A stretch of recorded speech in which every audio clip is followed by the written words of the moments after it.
What's good, YouTube? It is your boy Anime Double Hunter. I hope everyone's having an awesome day. Today we got ourselves a dope chapter of One Piece, 1046. So unfortunately, there's gonna be a break next week, but for now, we got something to talk about. So right off the back, I want to say it was a pretty dope chapter. Nothing too crazy. I do have to say, I don't even think this is a debate. The last two chapters were absolutely insane. Specifically, 1044.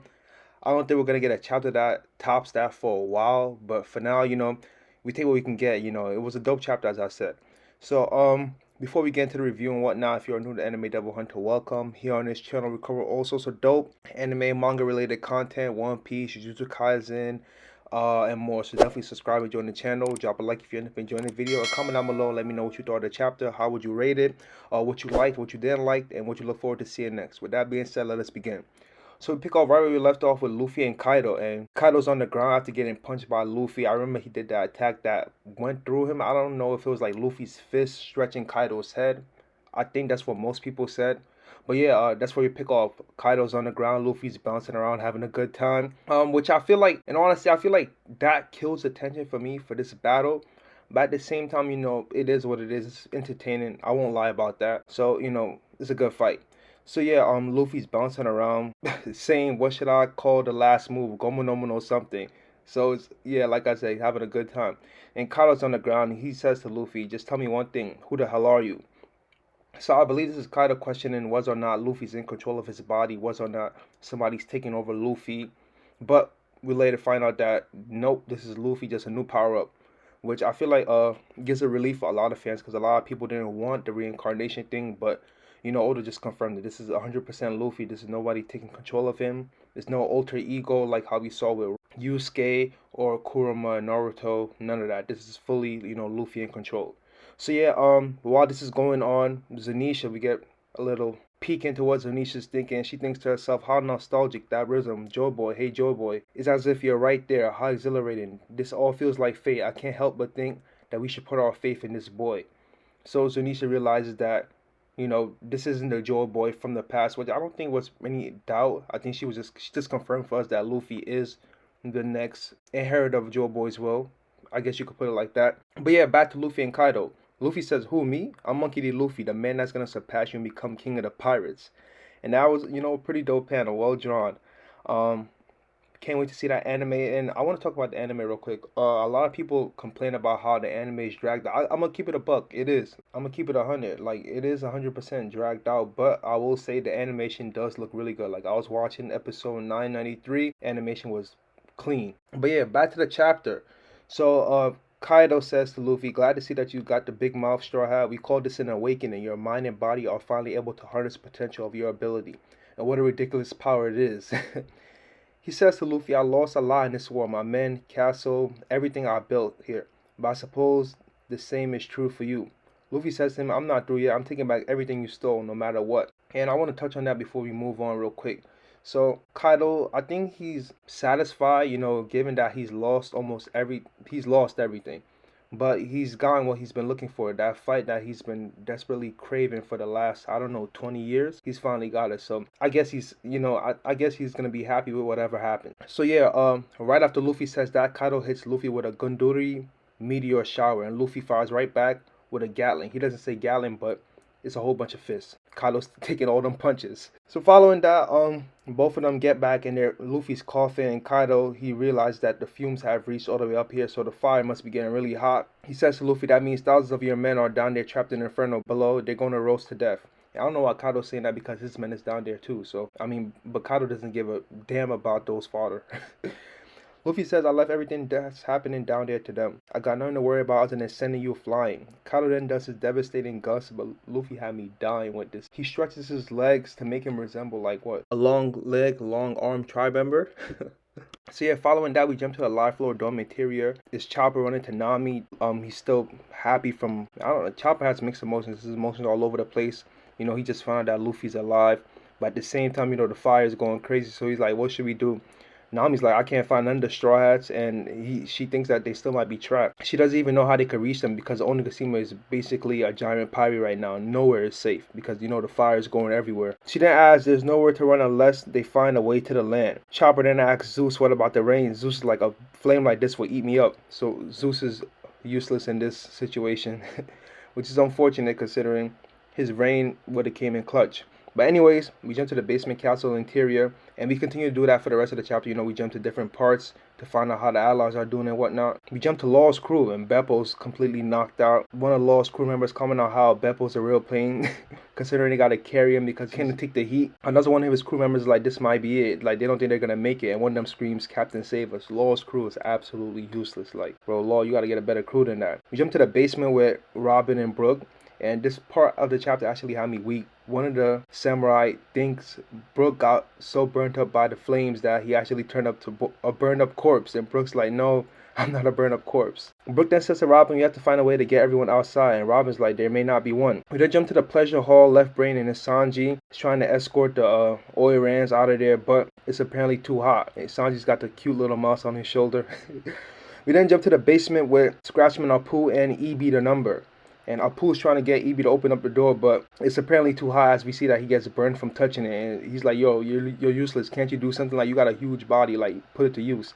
And EB starts getting angry.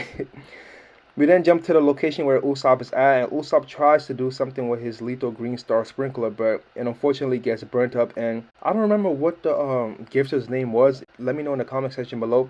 But she's telling Usopp like he's wasting his energy, and Usopp like, shut up, I gotta do something. I made a promise to E, so I'm gonna save Kin, Kiko, and myself too.